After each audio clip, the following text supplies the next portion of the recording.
எல்லாத்துக்கும் வணக்கம். ஒரு சின்ன கிராமத்தை சேர்ந்த ஒரு பையன்.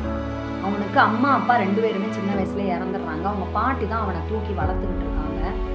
அந்த பையனுக்கு ரொம்பவே கஷ்டம். ஏழ்மையான குடும்பம். எப்படியாச்சும் நம்ம நல்லபடியாக படிக்கணும், படித்து நல்ல வேலைக்கு போகணும் அப்படின்னு சொல்லி ரொம்ப ஆர்வமாக படிக்கிறான். நல்லபடியாக படித்து டிகிரி முடிச்சிட்டான்.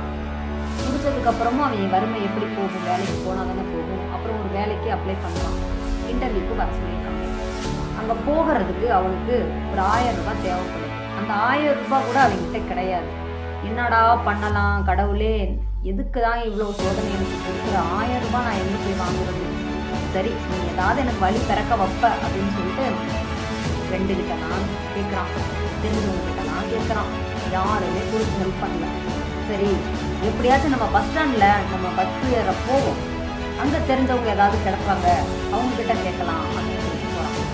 அங்கே போனால் கேட்டு பார்க்குறான், ஃப்ரெண்டுக்கிட்ட கேட்டு பார்க்குறான். என்கிட்ட இல்லை, உங்ககிட்ட எல்லாரும் ஒரு 100 ரூபா கொடுத்தா கூட எனக்கு சரியாக போயிடும், நான் கண்டிப்பாக உங்களுக்கு கொடுத்துருவேன், இந்த வேலை எனக்கு கிடச்சிடும், எனக்கு என் மேலே நம்பிக்கை இருக்குது, கண்டிப்பாக எனக்கு வேலை கிடச்சிடும், நான் 1000 ரூபா கொடுத்துருவேன் அப்படின்னு சொல்கிறான். யாருமே கேட்க மாட்டேங்கிறாங்க. அப்புறம் நேரம் போய்கிட்டே இருக்குது. இன்டர்வியூக்கு நேரம் போய்கிட்டே இருக்குது. என்னடா பண்ணுறதுன்னு தலையில் கை வச்சு உட்காந்துட்டு அப்படியே கோயிலுக்கு போவான். கோயிலில் போய் சத்தம் போட்டு சொல்கிறான், கடவுளே, என் சின்ன வயசுலேயே எங்கள் அம்மா அப்பாவை நான் இழந்துட்டேன். நான் உங்ககிட்ட என்ன கேட்குறேன், ஒரு 1000 ரூபாய் யார் மூலியமாச்சும் எனக்கு உதவி பண்ணா நான் இந்த இன்டர்வியூவில் பாஸ் பண்ணிடுவேன்ல. எனக்கு எல்லா வழியுமே மூடி விட்டுட்டா நான் எந்த பக்கம்தான் போகிறது? நான் சாக தான் போகிறேன். என்னால் ஒன்றும் முடியலை. நானும் பல தடவை முயற்சி பண்ணி இந்த இன்டர்வியூக்கு போகலாம் அப்படின்னு சொல்லிட்டு நான் பண்ணிக்கிட்டு இருக்கேன் முயற்சி. ஆனால் எதுவுமே சக்ஸஸ் ஆக மாட்டேங்குது, யாருமே எனக்கு உதவி பண்ண மாட்டேங்கிறாங்க அப்படின்னு சொல்லிட்டு ஒரு மாதிரியாக பேசி புலம்பிக்கிட்டு இருக்கான். அப்போ வாசலில் ஒரு பிச்சைக்காரர் உட்காந்துருக்காரு. அப்போ அந்த பையனை புலம்புறத ரொம்ப நேரமாக கவனிச்சுக்கிட்டே இருந்திருப்பாங்க போல்.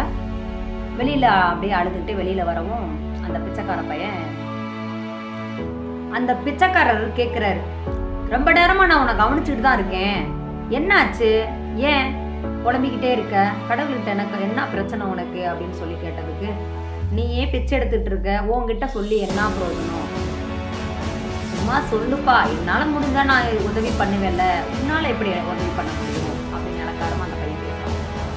அதுக்கு அந்த பிச்சைக்காரர் சொல்கிறாரு, சும்மா சொல்லிதான் பாரேன், அதுக்கப்புறம் என்ன நடக்குதுன்றதை பார்த்துக்கலாமே அப்படின்னு சொல்லவும் அந்த பிரச்சனை ஃபுல்லாக சொல்கிறோம். சரி, நான் ஒன்று பண்ணுறேன், என்கிட்ட பணம் இருக்குது, அந்த பணத்தை நான் உனக்கு தர்றேன், நீ இன்டர்வியூக்கு போயிட்டு வா, நீங்களே பிச்சை எடுத்து உங்கள் வயிற்று பொழப்புக்கு உட்காந்துருக்கீங்க, நீங்கள் எனக்கு கொடுத்து அப்படி நீங்கள் என்ன பண்ணுறீங்க? எனக்கு பெருசாலாம் அந்தளவுக்கு செலவில்லைப்பா, நான் பிச்சை எடுப்பேன், சாப்பிடுவேன், கொஞ்சம் போல் மருந்து வாங்கி சாப்பிடுவேன், எனக்கு உடம்பு சரியில்லை, அவ்வளோதான், மற்றபடி எதுக்குமே எனக்கு செலவுக்கே தேவைப்படாது, காசு நீ வச்சுக்கோ. சரி, எப்படியோ நீங்கள் சொல்கிறீங்க, நீங்களாம் சொல்கிறீங்க, வேறு வழியும் இல்லை எனக்கு, நான் வாங்கிக்கிறேன், ஆனால் இது எனக்கு நான் கடனாக தான் வாங்குகிறேன், கண்டிப்பாக உங்களுக்கு நான் திருப்பி கொடுத்துருவேன், நீங்கள் வாங்கிக்கிறணும். சரிப்பா வாங்கிக்கிறேன், நீ கொடுத்துரு அப்படின்னு சொல்லவும் சரின்ட்டு இந்த பையன் வாங்கிக்கிறான்.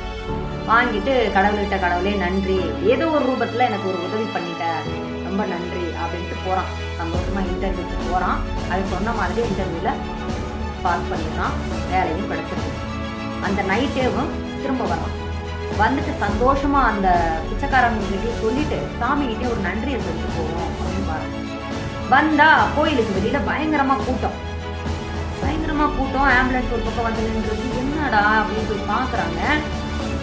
எல்லாத்தையும் விலைக்கு விட்டுட்டு உள்ளே போய் பார்க்குறாங்க. அந்த பிச்சைக்காரவங்க யார் காசு கொடுத்தாங்களோ அவங்க இறந்து கிடக்குறாங்க.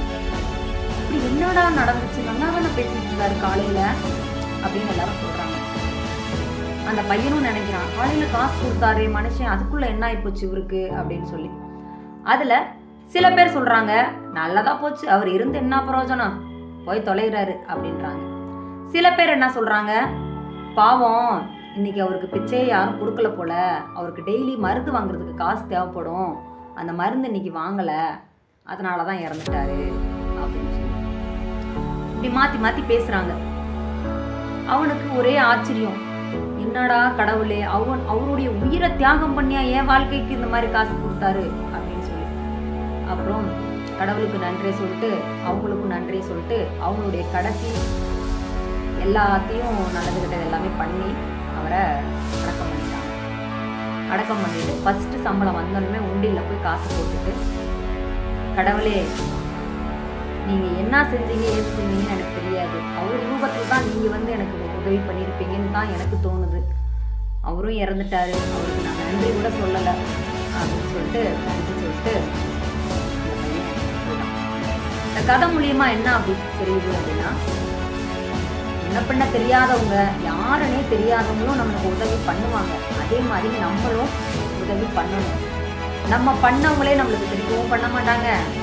அதே மாதிரி நம்ம யாருக்கு பண்றோமோ அவங்க நம்மளுக்கு பண்ண மாட்டாங்க. நம்மளும் உதவி பண்ணவங்களுக்கு திரும்ப பண்றதுக்கு வாய்ப்பு கிடைக்காது. அந்த பிச்சைக்காரர் மாதிரி இறந்து போயிருக்காங்கல்ல. அப்ப நம்மளால முடிஞ்ச அளவுக்கு நம்ம உதவி பண்ணணும். கடவுள் ஏதோ ஒரு ரூபத்தில் நமக்கு உதவி பண்ணுவார். கண்டிப்பாக நம்மளுக்கு உதவி பண்ணுற அந்த குணம் இருந்துட்டாலே நம்மளுக்கும் யாராவது உதவி பண்ணுவாங்க கண்டிப்பாக அப்படின்னு இந்த கதை மூலியமாக நம்ம தெரிஞ்சுக்கலாம். ஸோ கதை பிடிச்சிருந்தால் லைக் பண்ணுங்கள், ஷேர் பண்ணுங்கள், சப்ஸ்கிரைப் பண்ணுங்கள். நன்றி, வணக்கம். அடுத்த வீடியோவில்